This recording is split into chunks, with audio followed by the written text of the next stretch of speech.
Welcome to Larry Reedy's America.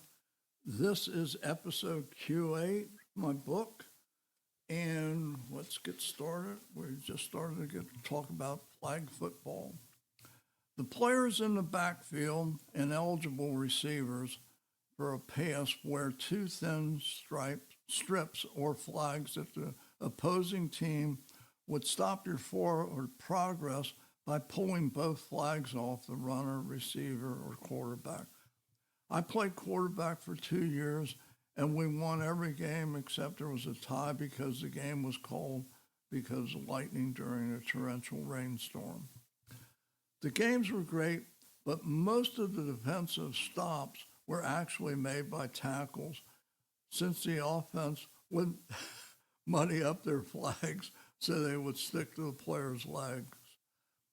Our tight end was Bob Whedon. He was an unbelievable he was an unbelievable tight end. Bob played for UCLA, but he had to drop out for some reason and was drafted by the Army. In my MP squad photos, Bob is the black guy next to me. The photo is posted at the end of the journal. I hit a couple of events involving Bob, who was one of my best friends in the company. Bob was 6'2" or 6'3" and weighed about 230 pounds with very little body fat. I was 6 feet and weighed about 185 to 190. He talked me into sparring with him one night because he wanted to work on his defense. We put our headgear on, gloves, and I thought I was safe because I had quick hands and I was hitting Bob and moving well and gaining more confidence by the minutes. All of a sudden, I saw this big right hand about to put me to sleep, and I remember thinking, oh shit. Bob tapped me on top of the head and told me that he could hit me whenever he wanted to. I told him to find a new sparring partner. The next event happened in Cologne. While I was on town patrol with a Panamanian policeman who was a great guy, I worked with him on several occasions. His name was Ralph, and he eventually was able to enlist in the Army with the recommendations of everyone who ever worked with him, I should say. On this particular evening, we were checking the nightclubs on the off-limit streets to Army and Navy personnel. There was one club with which I was quite familiar because Ski and I would occasionally frequent this establishment because of a terrific jazz pianist and organ player, Ray Cox. Ray would play the club in Panama for 6 months and then play Vegas for 6 months. This evening, the club was having a problem with a belligerent drunk, and the manager thought he was a GI. The club had a full house, and I was the only white guy in the place. So I asked the drunk if he was Army, and he answered in Spanish. So Ralph told him in Spanish that if he was Panamanian, he was going to jail. While Ralph was speaking to this idiot, I had noticed that guys in the club formed a circle around us. Ralph asked me if I had any idea what we should do. I said, I don't have a clue, but if we're going to get our ass kicked, I was going to kick this idiot's ass first. All of a sudden, Bob Whedon breaks the circle and standing in front of me to tells the crowd to sit down before he starts kicking some ass. The rowdies returned to their table. Ray Cox started playing Manhattan. Bob tells the idiot not to give us any problem or he will have a lengthy recovery time in the hospital. We thanked Bob, waved goodbye to Ray, and hauled the drunk to jail.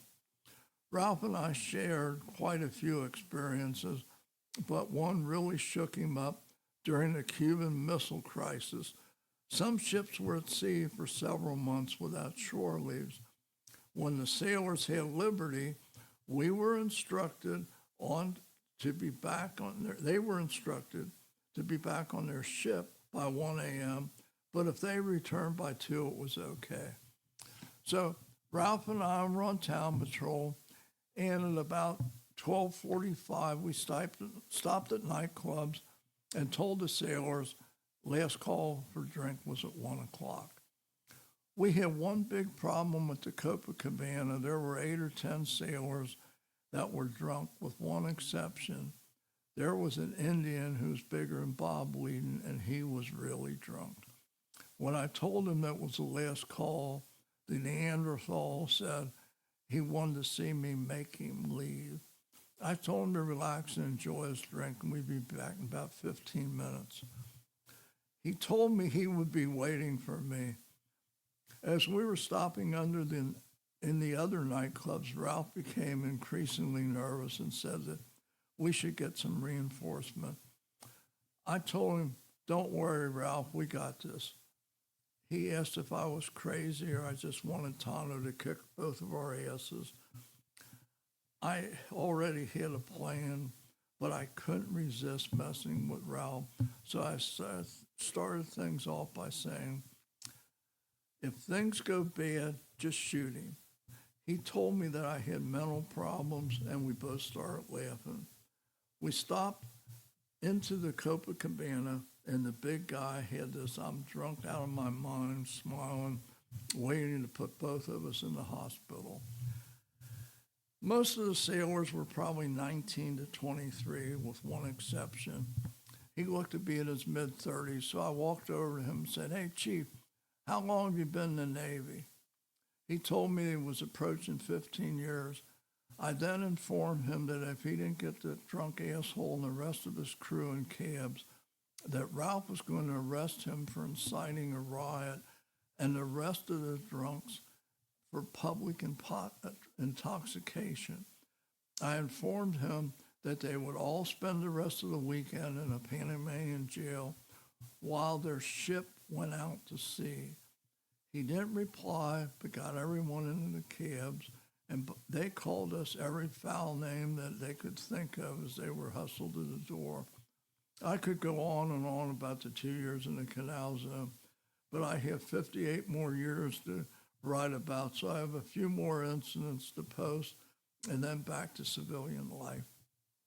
Nancy and I exchanged letters for a few months, and for some reason I didn't answer a couple of her letters, and she stopped writing until one of my best friends and future best man of our wedding, Jim McCarthy, told her that I married a Panamanian girl who happened to be black. I received a congratulatory letter from Nancy, and we start writing again after I told her that Mac was an asshole and I wasn't married.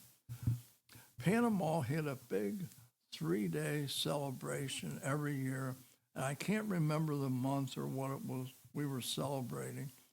In any case, the MP company formed a perimeter around the Canal Zone that separated Cristobal and Colon in the downtown area during the festival. We worked 4 hours on and 2 hours off for 3 days. The second year, Major Keeneland, the provost marshal, told me that he expected riots the next day during the parade. He told me if trouble would start, that I should have my squad fix bayonets on our riot-type shotguns, form a wedge, but don't shoot anyone, while the rest of the MPs fall back to Front Street and the infantry would come to our aid. I asked him, just to be sure that we were on the same page, if he wanted my squad to disperse 1,000 or more crazy drunks and not shoot anybody, because the infantry in full combat gear that is 3 blocks away will save our ass. He said, "You got it, Red." Fortunately, nothing happened. During my second year, I went home on leave for 30 days and spent most of my time with Nancy. She was in nursing school at Good Samaritan Hospital in Cincinnati, Ohio. When my leave was up, I knew eventually I would ask Nancy to marry me. Okay, that's our 10 minutes or so. national anthem.